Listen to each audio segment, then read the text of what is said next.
Bom dia, boa tarde ou boa noite, depende da hora que você está ouvindo ou vendo a gente no YouTube, começando mais um Talkenização para vocês, Talkenização de peso, super importante, Banco Central com a gente hoje para a gente falar sobre regulamentação dos criptoativos no Brasil. Um assunto aí polêmico, um assunto que todo mundo quer saber, um assunto extremamente importante. Então, nesse episódio, a gente vai falar aí sobre a regulamentação do setor de criptoativos aqui no Brasil, mais especificamente, gente, sobre as consultas públicas que foram realizadas pelo Banco Central no ano passado, em 2024, que buscaram aí ouvir empresas, outros agentes aí do ecossistema sobre como construir essa regulamentação mais justa e transparente para esse mercado. Para isso, hoje, temos dois convidados super especiais, Nagel Paulino, chefe de subunidade do Departamento de Regulação do Sistema Financeiro do Banco Central, e o Pedro Henrique Nascimento, coordenador da equipe técnica do Departamento de Regulação do Sistema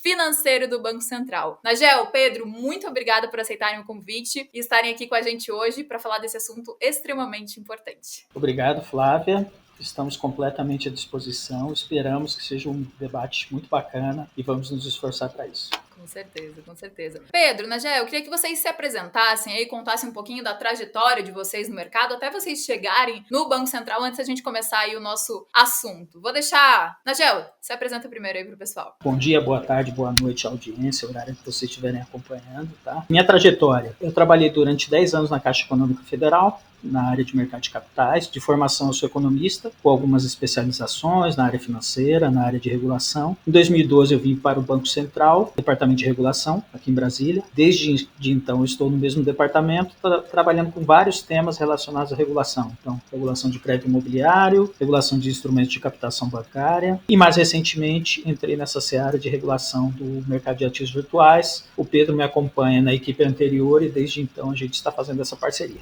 Opa, olá pessoal, é um prazer estar aqui também para discutir esse assunto tão importante para a gente, para o mercado. Bom, eu estou no banco desde 2010. Antes de entrar no banco, eu trabalhava mais reguladora, também já na parte de regulação. Minha formação originária é em engenharia elétrica, mas depois de formado, eu comecei a já trabalhar um pouco mais de focar meu estudo e minha formação na parte de setor público de finanças. Eu tenho um mestrado em políticas públicas e hoje também sou aluno da graduação em Direito, né? Para tentar também incorporar um pouco mais dessa área de conhecimento ao nosso trabalho aqui. Vamos entrar então no assunto tão esperado, né? Queria saber de vocês aí como que vocês avaliam o estágio atual da regulamentação dos criptoativos aqui no Brasil, considerando que esse marco legal aí já está em vigor há quase cerca de 2 anos. Como que vocês veem esse cenário? Vou começar, Pedro pode me complementar. Então, de fato, a regulação ela vem avançando desde dezembro de 2022, tá? Então, em dezembro de 2022, a Lei 14.478 estabeleceu a disciplina para a prestação de serviço de ativos virtuais. Ativos virtuais, como são denominados os criptoativos de forma mais formal na legislação, né? E desde aquela época, a gente aqui no Banco Central começou a se debruçar sobre o tema, tentando identificar o que outras regulações de referência de bom nível já haviam feito em relação a esse mercado. Então, as questões de tratamento das entidades que atuam nesse segmento, as características dos instrumentos, né? Esse é o processo de regulamentação habitual do Banco Central. Até certo momento, a competência específica em relação à instituição que cuidaria desse mercado, se o Banco Central ou outra instituição, como no caso a CVM, não estava tão bem definida. Havia necessidade de que um decreto estabelecesse quem seria o regulador responsável por estabelecer a disciplina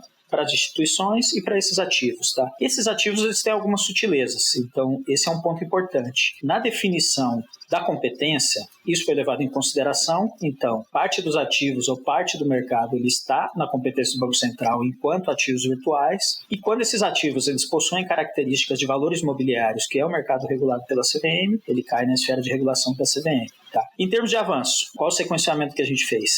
A gente recebeu a competência a partir de um decreto específico, 11.563, salvo engano, e o que a gente notou é que o mercado no país ele tinha algumas diferenciações em relação a outros mercados que já tinham evoluído na matéria. Tá? Essa era uma questão que foi bem decisiva aqui na forma como a gente avançou na nossa regulação. Tá? Por quê? Porque o ecossistema brasileiro ele assumiu diversas funções e uma seara de funções assim, bastante surpreendentes. Tá? Não eram meras operações operações de compra de Bitcoin e outros ativos. Havia uma gama de operações, de iniciativas que tinham características distintas e que a gente tinha que pensar como é que a gente avançaria nessa regulação. Então, um passo decisivo naquela época, que a gente, a partir de orientação, discussão com as chefias hierárquicas aqui, foi abrir uma primeira consulta pública com perguntas abertas, assim, numa linha, olha, mercado, a gente vai ter que regular esses elementos, esses ativos, e a gente quer entender. A gente quer entender como é que se processam as operações dentro de uma instituição, em termos de separação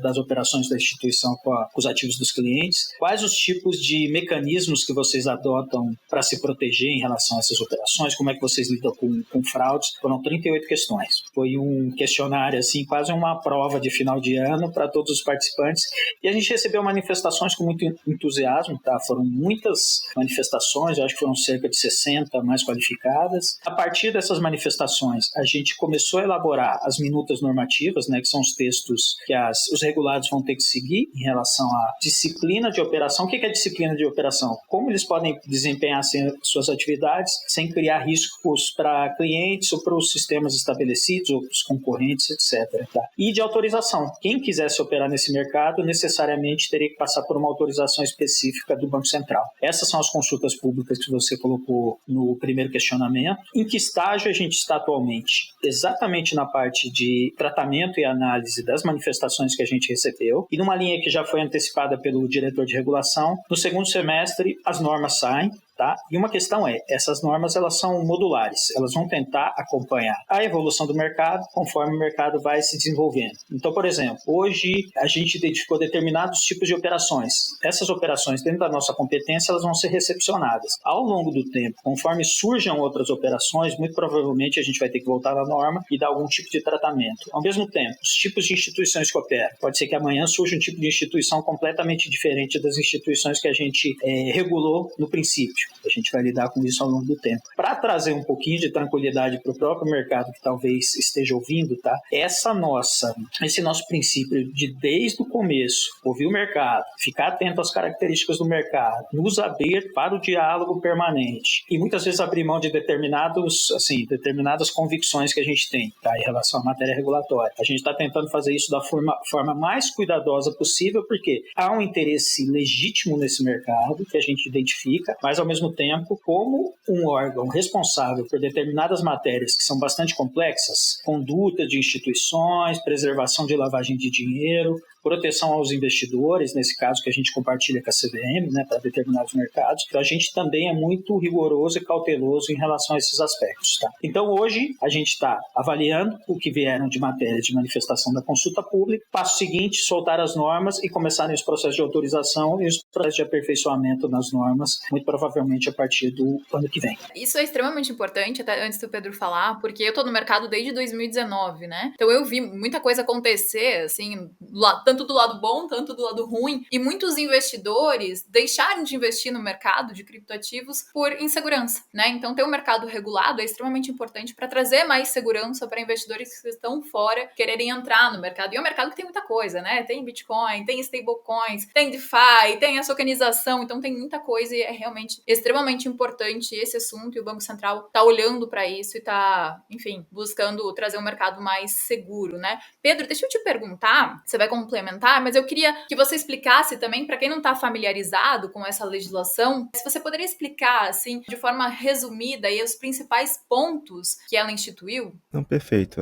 Como o Najal mencionou, esse processo já envolvia uma consulta pública prévia, que foi uma inovação para o Banco Central. Fazer uma consulta pública aberta, com perguntas, para que o mercado e outras partes interessadas pudessem contribuir, sem que o Banco Central já propusesse um texto, né? Porque o processo usual do Banco Central é propor um texto para a consulta pública e esse texto, de uma maneira ou de outra, já pauta o debate, né? Como esse é um mercado novo para a gente, para reguladores de todo mundo, ele achou importante, para esse caso específico, propor essa nova fase da regulação, que é uma consulta pública prévia, antes de elaborar a proposta de norma, para que essa proposta fosse o mais informado possível, né? Pela prática do mercado, pelas preocupações do mercado e de quem participa desse segmento. Aí a gente fez a consulta pública com que, lógico, foi elaborada para a nossa equipe, mas com a contribuição de todo o Banco Central. A gente publicou, colheu as perguntas, colheu as contribuições. Com base nisso e no debate interno que a gente mantém com outras áreas do Banco Central e com o público externo também, a gente elaborou essa proposta de norma e colocou elas em consulta pública.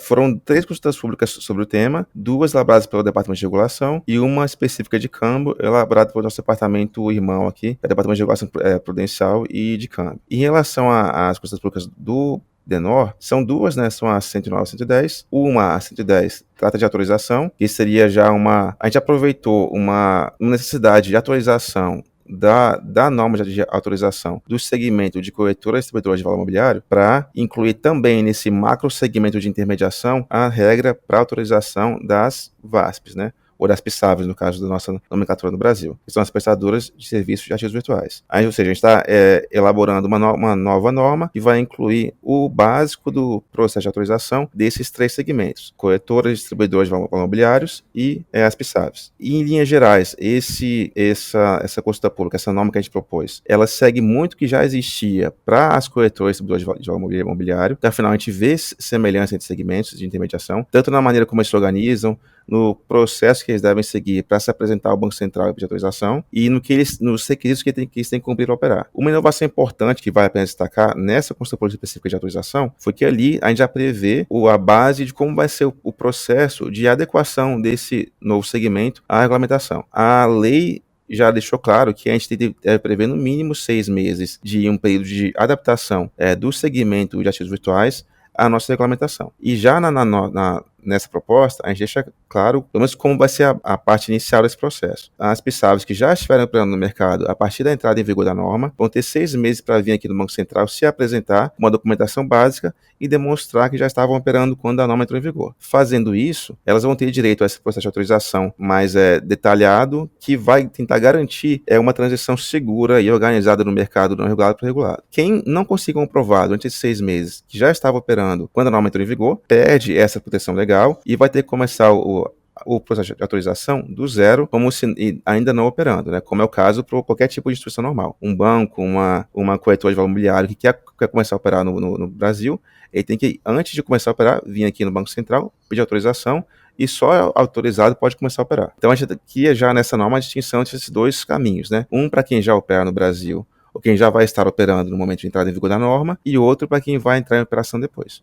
Entrando na outra consulta pública, que é a consulta pública que a gente chama de negócio, que é a consulta pública que realmente define melhor como esse segmento vai funcionar, é uma consulta pública que trata, na verdade, de 2 resoluções. Uma questão puramente formal. Uma resolução, a de menor extensão, é apenas uma alteração na resolução do Banco Central que trata de tarifas. O Banco Central já tem um ordenamento normativo sobre tarifas que se aplica a todas as IFs e demais autorizadas pelo Banco Central. Esse normativo na nossa proposta, está sendo atualizado para incluir também a possibilidade de cobrança de tarifas para esses serviços de ativos virtuais. É uma alteração simples e pontual, e só relembrando uma coisa importante, tudo isso que a gente publicou nessa consulta pública, a gente recebeu com as contribuições do mercado e de outros segmentos interessados, está levando isso em consideração, a gente continua a discussão para tentar aprimorar a norma já incorporando o que for possível do que a gente recebeu. Voltando ao tema das consultas públicas, essa consulta pública de negócio tem essa pequena alteração na norma de tarifas e tem a criação principal de uma nova resolução e contém tudo que é de interesse desse mercado, desse novo segmento autorizado. Tá? E lá a gente cria, por exemplo, 3 novos tipos de instituição, que seria uma focada só na troca de ativos virtuais, uma focada na custódia e uma corretora que seria uma entidade guarda-chuva e está tanto da troca quanto da custódia de ativos virtuais.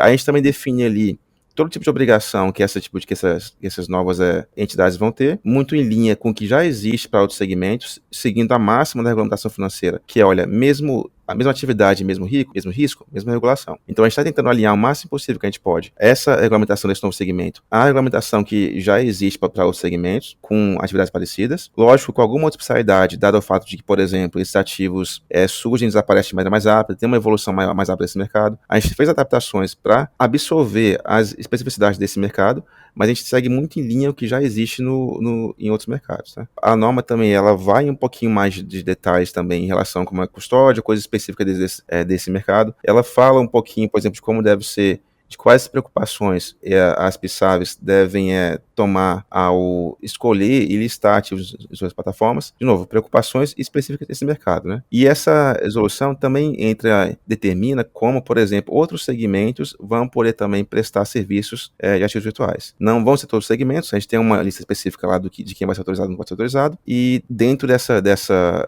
regulamentação, a gente também determina as regras específicas para esses segmentos prestarem serviço. De maneira geral, isso tem alguns pontos específicos que chamaram muita atenção na consulta pública, como, por exemplo, a obrigação de uso de conta de pagamento quando a prestadora de serviços ativos virtuais for lidar com recursos financeiros, né? No limite, uma PSAV poderia lidar só com ativos virtuais, né? Ela poderia só receber Bitcoin e negociar só Bitcoin sem nunca mexer em dinheiro estrito sensu. Mas a gente sabe que esse não é um modelo muito comum, e para quem opera com recurso financeiro, a gente, por exemplo, criou uma obrigação de utilizar a conta de pagamento para tal, né? E tem outros pontos específicos da consulta pública que, de novo, entram em questão, em pontos específicos do negócio de ativos virtuais, mas, de novo, em linha com o que já disse para outros segmentos. E, Nagel, qual que é o papel, assim, do Banco Central na construção desse marco regulatório? Como que essa atuação ela acaba se articulando aí com entidades como Receita Federal, CVM? Explica um pouquinho pra gente esse aspecto. É uma pergunta bem interessante, assim, por quê? Porque a regulação, ela realmente tem que estar dentro de um contexto de competência específica, tá? É assim que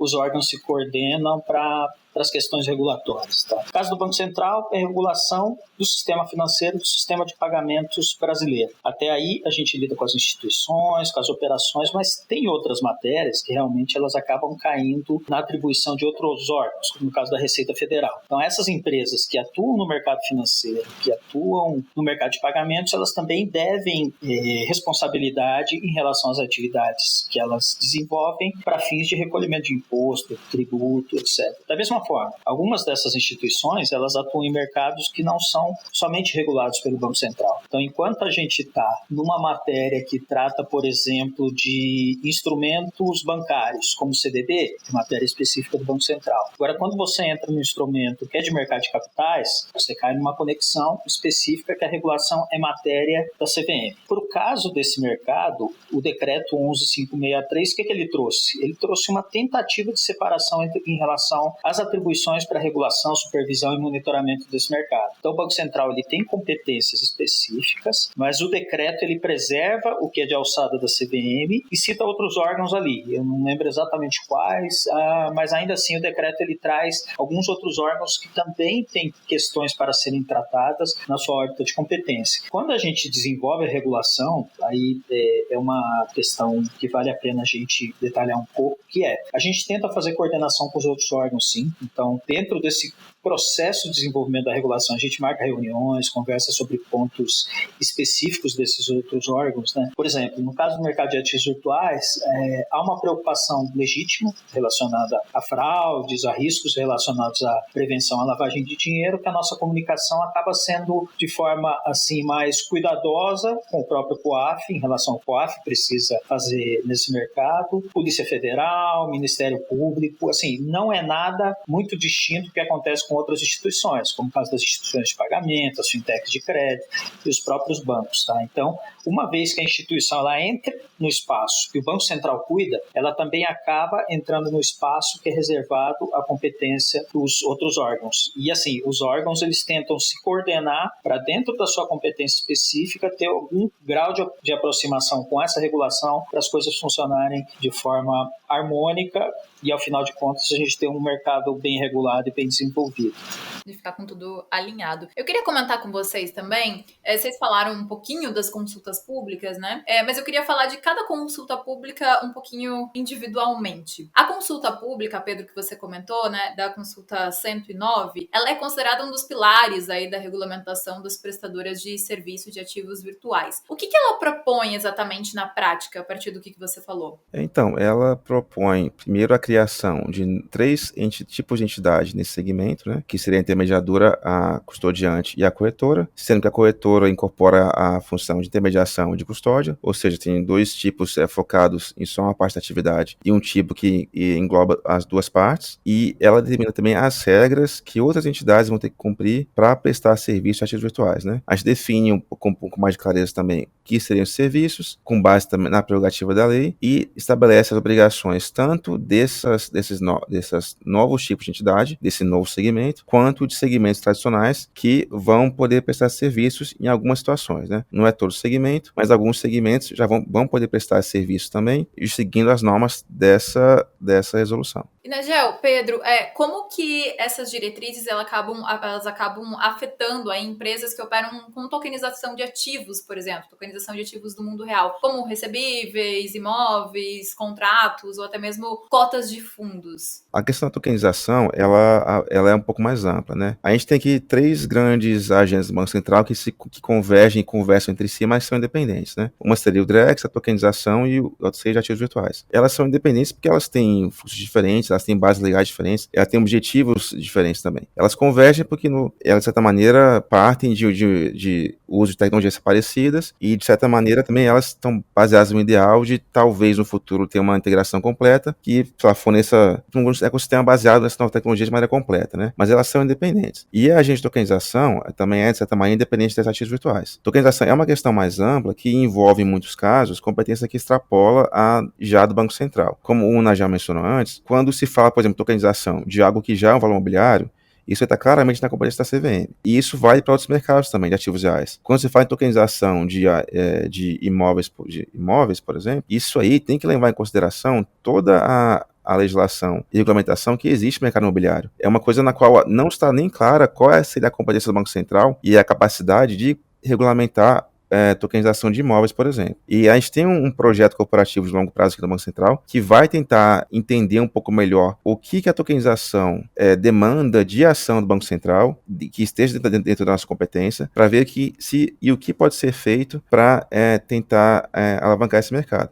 Porque, de novo, a gente vê que tem uma sinergia entre a agenda de ativos virtuais e a tokenização, mas a tokenização é uma questão mais ampla e que depende também de outras mudanças, talvez até legais, para que o Banco Central possa regulamentar alguma coisa. E eu acho que é nessa linha, Nagel, que a gente tem pensado em como seguir também com a agenda de tokenização no futuro. Não, o único complemento aqui, voltando na questão que você colocou, de fato, a parte da tokenização, no caso da CVM, eles têm avançado ali na questão do crowdfunding, né? Então, no perímetro regulatório da CVM, os avanços vieram a partir da iniciativa de sandbox, de fato já tem um processo relativamente estruturado para ativos de mercado de capitais, né? O passo que o Banco Central está fazendo agora é exatamente esse, de tentar lidar com a seara específica de regulação do Banco Central, e aqui dentro, como o Pedro disse, tem algumas iniciativas avançando. Uma delas é o DREX, então dentro do DREX há um conjunto de projetos que lidam com tokenização de ativos, então vai ter tokenização de CCB, tokenização de ativos imobiliários, então é a forma como o Banco Central tenta se debruçar em relação aos projetos em si, a tecnologia, para depois a gente avançar numa proposta regulatória mais consistente, tá? Então, é assim que a gente tenta se aproximar do segmento de tokenização. Aí, voltando na minha fala do começo, tá? Então, a regulação dos ativos virtuais, ela começa com uma camada que trata o mercado de ativos virtuais, mas, assim, a perspectiva é que numa convergência adiante, o mercado de tokenização ele também seja alcançado em algum desempenho, ou pelas prestadoras de serviços de ativos virtuais, ou por outras instituições que trabalhem na tokenização de ativos. Por quê? Porque tem muitas similaridades nos processos. Agora, o que falta é a questão da clareza legal, tá? Da competência do Banco Central para lidar isso, e a regulação ela começar a sofrer determinadas modificações para recepcionar essas figuras que são específicas do mercado de tokenização, sem criar grandes fricções ou grandes complexidades para essas operações. Mas a gente vê, de certa forma, ganho genuíno em determinadas operações que a gente já identificou em experiência local e algumas experiências internacionais também. E falando em experiências, né? A proposta, ela acaba se inspirando em experiências regulatórias internacionais ou foi desenhada realmente a partir, né, dessas especificidades aí do mercado brasileiro? O projeto de lei ele emergiu num contexto muito mais assim de proteção de mercado, tá? Então ele se inspira muito em uma recomendação específica do GAFI, né, que é o grupo que cuida de prevenção à lavagem de dinheiro. Então tem uma recomendação específica que, se você olhar essa recomendação do GAFI e olhar alguns elementos da nossa resolução 14478, você vê muita similaridade. Então, o que é uma prestadora de serviço de ativos virtuais? O que são ativos virtuais? Criando alguns elementos de exceção, né? Então, ativo virtual é uma representação de valor, né, que serve para investimento ou para pagamento, que não é. Aí fala, moeda eletrônica não é. CBDC ou moeda fiduciária de país não é. Ativo financeiro e valor imobiliário não é. E assim segue, por exceção. Então o GAFI, lá atrás, em 2000 e... agora não vou levar o ano exatamente, mas a partir dessa manifestação do GAFI, a gente trouxe para a nossa legislação esses elementos que o GAFI preocupava à época. Então, era uma regulação muito voltada para a proteção de mercado, de investidores, para evitar determinadas práticas, tá? E a partir daí, houve uma evolução de mercado, algumas coisas passaram a ser mais consistentes, né? Mas a linha geral era mais ou menos essa, tá? Então, a recomendação do GAFI estabelece no país algum grau de proteção para determinadas operações e a partir daí você estabelece a regulamentação específica do mercado de ativos virtuais. Por isso, ali na fala inicial eu disse, quando a gente se deparou com a lei, estudou os modelos internacionais, como o modelo do MiCA, Marketing Crypto Assets, europeu, o japonês também, que o Japão evoluiu de forma muito rápida na regulação, já absorvendo rapidamente a regulação local, elementos do mercado de ativos virtuais por lá, né, até trazendo experiências relacionadas à descontinuidade de instituições que eles trataram com soluções muito formidáveis, assim, né? Então, a partir dessas referências, a gente falou, opa, vamos aproveitar o que eles têm de melhor ali e olhar o que a gente tem por aqui. Então, aí, a partir daí, entra nesse ponto que o Pedrão falou de conexão com as instituições que são reguladas, com as práticas que a gente já tem aqui no mercado local. A própria Lei 14478, então, ela está no momento aqui que a gente está fazendo sugestões para lidar com outras coisas relacionadas ao mercado de ativos virtuais. Então, questão de proteção patrimonial das empresas, por quê? Porque isso tem um ganho reputacional para as entidades do segmento esplêndido. Tá? A gente nota isso em discussões com outros interlocutores, que a separação ela traz segurança para aqueles investidores que você falou que no começo tinham medo do mercado. Por quê? Porque hoje, com o regulador e com uma separação, você consegue preservar em algum grau seus ativos no caso de uma situação mais complexa. Tá? E o último ponto, o ativo que domina o mercado, que são as stablecoins, que também estão no nosso objeto de estudo, diálogo com o Congresso, diálogo com o mercado, porque eles têm uma importância significativa no mercado de ativos virtuais e possivelmente no mercado de tokenização eles terão também. Agora, Pedro, você comentou também sobre a consulta número 110, que trata aí do processo de autorização de funcionamento dessas instituições. Que mudanças concretas aí ela acaba trazendo para quem deseja operar nesse mercado? Então, como mencionei antes, essa resolução ela incorpora esse segmento de prestadora de serviços de ativos virtuais a um segmento maior de intermediação, né? Ela traz, por uma atualização regulatória que já é necessária, a gente está incorporando esse arcabouço ao arcabouço de autorização de corretoras e distribuidoras de títulos de valores imobiliários, tá? E, de novo, porque a gente vê semelhanças entre esses três segmentos, tá? Na atividade de intermediação, mudando o tipo de ativo. E cada ativo tem suas especificidades, mas, de maneira geral, a operação deles é parecida e a gente tenta estabelecer o máximo possível de paralelos para automaticamente simplificar a regulamentação, né? A gente não quer estabelecer nenhum requisito diferente que não seja motivado. Então, essa proposta, ela incorpora esse novo segmento a esse segmento de intermediação e, como mencionei antes, eu acho que talvez o mais importante dessa norma é o estabelecimento desse processo diferenciado para quem já estiver operando no mercado, que vai ter 6 meses a partir da entrada em vigor da norma para para vir aqui no Banco Central se apresentar com uma documentação mínima, com demonstrações contábeis auditadas, o mínimo de identificação necessário para que ele venha aqui e mostre para o Banco Central que já estava operando na entrada em vigor da norma e, com isso, faça jus ao direito desses 6 meses de datação e sem interromper as operações. Ou seja, quem vier nesses 6 meses aqui dentro do Banco Central se apresentar, vai entrar em uma esteira para quem já operava no mercado e vai ter um prazo de autorização específico para já sendo acompanhado pelo Banco Central, já em diálogo com com o Banco Central e corrigindo o que for necessário e mostrando a documentação e aprimorando sua operação para realmente conseguir, no final desse processo, uma autorização. Quem não entrar nesse processo diferenciado, ou seja, quem não conseguir ou não vier aqui no Banco Central demonstrar que já operava quando a lei entrou em vigor, numa regulamentação entrou em vigor, vai ter que começar de zero o seu processo. Vai ter que interromper sua operação que já operava e vai ter que começar o processo e ser autorizado a operar. De maneira geral, o que a gente pede para a única diferença relevante entre esse segmento e os outros é essa. Essa esteira diferente para autorização de quem já opera no mercado, de novo, isso é uma obrigação legal. E também é um desejo nosso incorporar esse novo segmento ao segmento regulado, sem trauma, sem ruptura, tanto para a empresa que opera e estava operando de maneira correta no mercado e não deve ser retirada sem motivo, deve ter a oportunidade de adequar a sua operação às normas do Banco Central e continuar operando, quanto também para os consumidores em geral, né, que também não querem ter uma empresa séria já operando no mercado, que já atendia, não querem ver essa empresa retirada do mercado, né? Então, a principal diferença é essa. É um processo de autorização já muito em linha com o que tem para outros segmentos, mas com essa esteira diferenciada para quem já opera no mercado. Isso é super importante para a segurança do mercado. Essas exigências, assim, que vão ter, né? Elas tendem, na opinião de vocês, a dificultar a entrada de novas empresas aí? Ou vocês acham que, de alguma forma, vai fortalecer a competitividade no mercado? Que a segurança, com certeza, assim, eu acho que nem tem o que debater, vai trazer mais segurança para o mercado. Mas nesse outro ponto de vista. A dificuldade da atividade regulatória é justamente essa. Porque de um lado, a gente quer estimular a inovação, estimular a competitividade, e eu acho que o Banco Central entrou nos últimos 10, 15 anos numa agenda forte de inovação, justamente para tentar tornar um mercado mais competitivo, e na ponta mais inclusivo, mais eficiente, mais barato para o consumidor final. Mas na outra ponta da atividade de regulação, a gente também tem que preservar um mínimo de segurança, a gente tem que oferecer um mínimo de proteção ao consumidor. E esse equilíbrio que é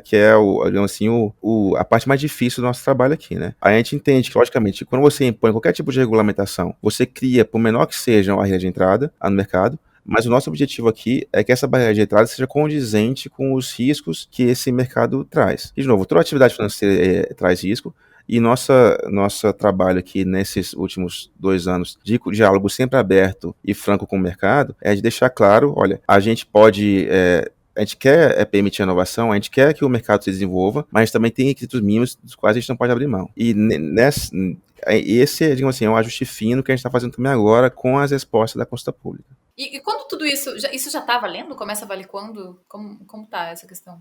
Como eu disse no começo, a intenção é concluir as propostas regulatórias específicas. Obviamente, tem que passar pela diretoria do Banco Central, tem as aprovações internas, né? Então, alguns dos pontos que a gente está colocando por aqui eles vão ser discutidos com essas esferas também internas. Tá? Mas a grande pretensão a gente encerra no segundo semestre essas 2 normas específicas, tá? As normas entram em vigor, aí vai ter um lapso temporal para a entrada em vigor da norma, pelo menos uns 2 meses, 3 meses, estou falando de data, já cria um problema para mim, tá? Que já vem contra a minha pressão. Mas, no início do ano que vem, esses processos de autorização eles já começarem, por quê? Porque as outras unidades, elas de certa forma já vão estar preparadas em termos da regulação principal, que é essa regulação de segmento e a regulação de autorização, e ao mesmo tempo das regulamentações complementares. Então, o que acontece? Uma vez que as prestadoras de serviços de ativos virtuais elas entram na regulação do Banco Central, aí vai ter aspecto relacionado à contabilidade, à regulamentação prudencial, né, que é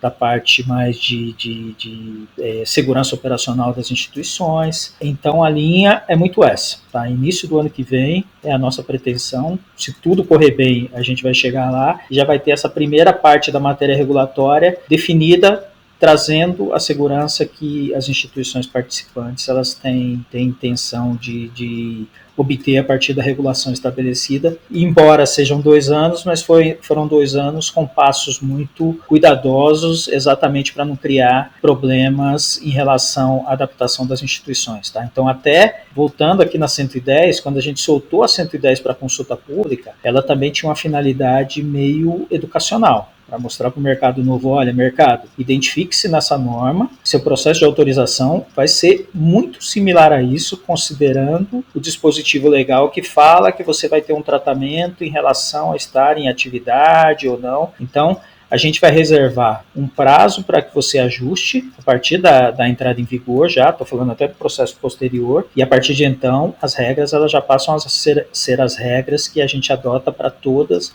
as outras instituições que são reguladas pelo Banco Central. Vocês receberam, né, diversas contribuições aí nessas consultas públicas. Já é possível, assim, identificar alguns pontos de convergência nas contribuições que vocês receberam? O que o mercado tem sinalizado, assim, como prioridade ou como preocupação em relação a essas regras? Sempre tem os xingamentos tradicionais, né, falando que o regulador não entende nada, que o regulador é meio burrinho, entendeu? A gente aceita, porque realmente a gente se coloca dentro da nossa capacidade aqui de entender as coisas até a sua profundidade. Mas, assim, em termos mais técnicos, tá? Há discussões sobre a participação de determinadas instituições dentro do mercado de ativos virtuais. É uma discussão legítima, tá? Porque as instituições, elas se enxergam como operadoras desse mercado a partir das funções que elas já executam dos mercados tradicionais. É um ponto que a gente está levando em consideração. Um segundo ponto é o papel das stablecoins. Nessa primeira parte da regulação, a gente colocou até o limite onde a gente pode ir, a gente colocou, tudo bem, você vai negociar stablecoins, você, prestador de serviços de ativos virtuais, você tem que seguir determinadas regras de seleção dos ativos, identificação desses ativos. A gente atualmente não tem, assim,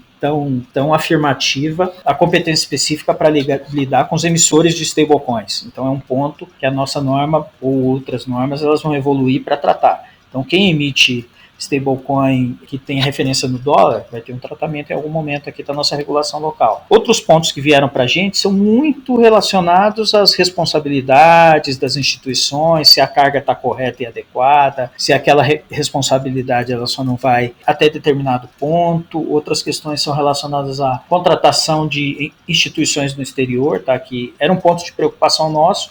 Por quê? Porque geralmente a gente, assim, como regulador e supervisor, a gente prefere que o regulado ele esteja muito próximo da gente. A gente tem algum grau de controle, de supervisão, até de coerção em relação a esse regulado. Só que no caso do mercado de ativos virtuais, determinadas atividades elas são prestadas no exterior. Então você vai ter um custodiante no exterior, você vai ter um provedor de tecnologia no exterior. Isso não chega a ser um problema do ponto de vista operacional da instituição, mas do ponto de vista da regulação, a gente tem que ser muito cauteloso e é o que a gente tentou fazer nessa primeira jornada regulatória. Então, um ponto que é muito relevante é as regras para algum serviço de prestação de serviço de ativos virtuais que sejam desempenhadas no exterior, elas têm que observar o similar local. Então, o custodiante no exterior, ele tem que estar no mesmo nível do custodiante local, em termos de qualidade de atividade e, ao mesmo tempo, de responsabilidade, porque a gente está delegando para um estrangeiro o controle de determinados ativos, que são ativos de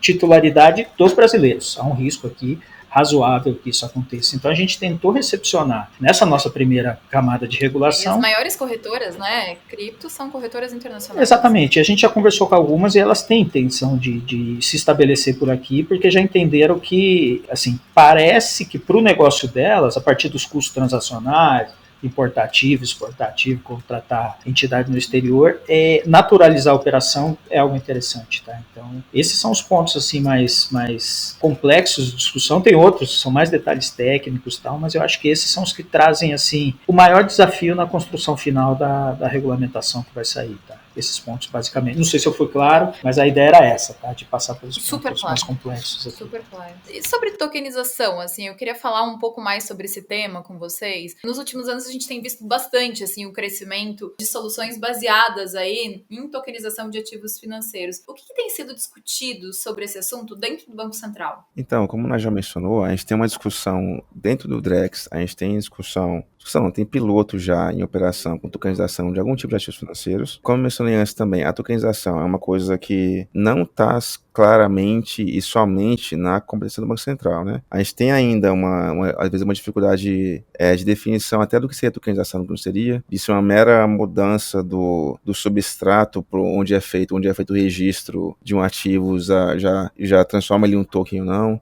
A gente tem uma definição, às vezes, que influencia esse debate de até onde vai a nossa competência e a competência de outros órgãos, né? Mas é isso, a gente tem discussões internas sobre a tokenização, principalmente, de novo, dentro do debate do piloto do DREX e dos ativos que estão claramente na esfera de competência do Banco Central, né? Mas é uma discussão limitada e na qual o Banco Central pretende, pelo menos aqui a gente da parte da regulamentação, pretende se debruçar mais nos próximos meses e anos para entender direito, com mais precisão, até onde a gente pode ir e o que a gente pode fazer com a nossa atual competência para permitir que esse mercado se desenvolva, né? Tem coisa que talvez não seja da nossa competência, tem coisa que talvez dependa de mudança legal, mas a gente tem, a princípio, uma atuação limitada na parte de tokenização específica. É mais uma operação, é mais observando o mercado e vendo o que já é feito, do que efetivamente tentando regulamentar alguma coisa, porque, de novo, a gente não tem uma competência clara e específica para regulamentar a tokenização de maneira geral, né? É muito limitada ao que já está na nossa competência. E que benefícios, assim, vocês identificam no processo de tokenização?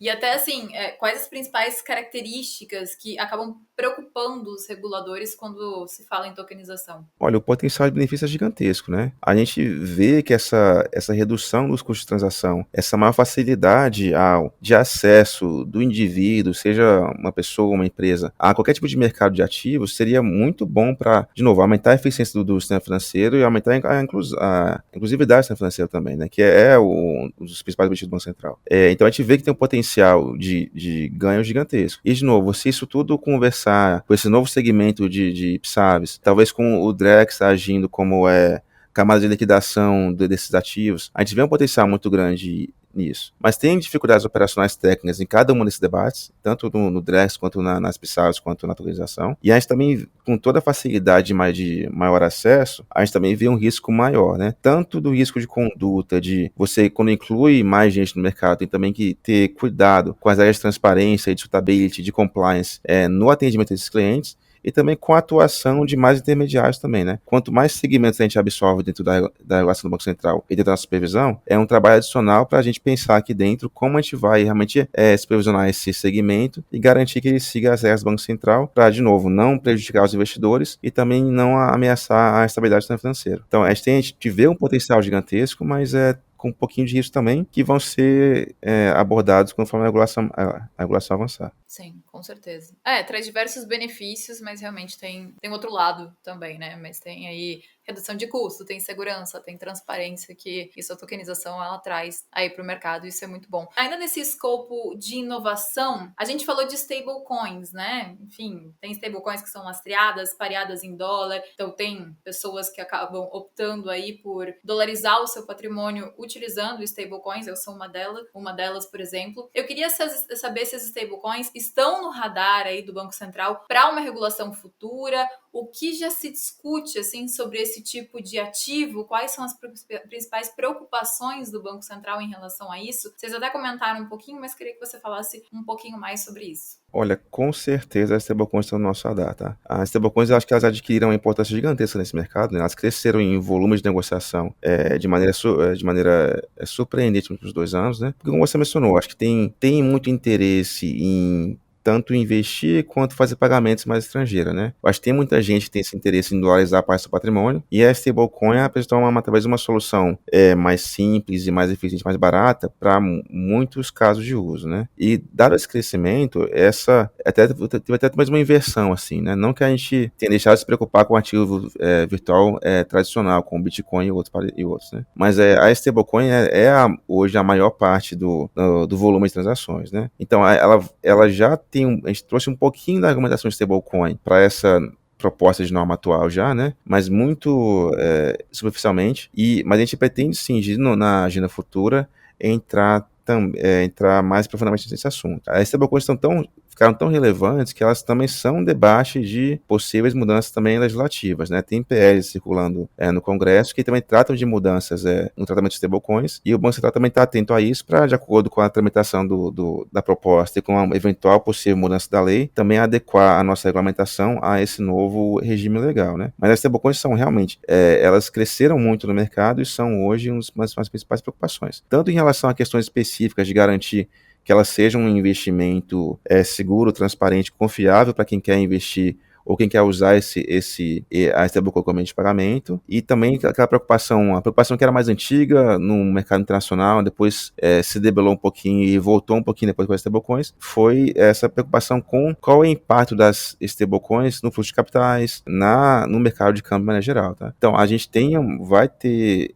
evoluções na nossa norma. Após a aprovação inicial dessa norma, a gente vai entrar mais a fundo na questão dos stablecoins, e também é um debate que está muito em voga hoje, e por isso podem vir mudanças também legislativas, mudanças em recomendações internacionais, que podem também levar o Banco Central a mudar alguma coisa também. Realmente, os stablecoins chamaram muita atenção. Teve negociação de jogador de futebol usando stablecoins, até pela transação ser mais rápida, ter menos taxa, enfim. E muita gente acaba optando por stablecoins, de fato, então... Isso, e a gente enxerga que a stablecoin pode trazer realmente um ganho de eficiência para ativos virtuais em geral, né? E a tokenização também. Traz ganho de eficiência para quase todo o segmento, mas também traz um pouquinho de preocupação. E é isso, o nosso objetivo aqui, nosso trabalho, é dosar a preocupação e o ganho e tentar fazer a regulamentação mais razoável possível, né? Que até, né, stablecoins são a primeira tokenização aí que a gente viu no mercado, né? Então, tokenizar aí o dólar, por exemplo. Nagel, a gente estava comentando aqui, que o Nagel deu uma travadinha, a gente estava comentando sobre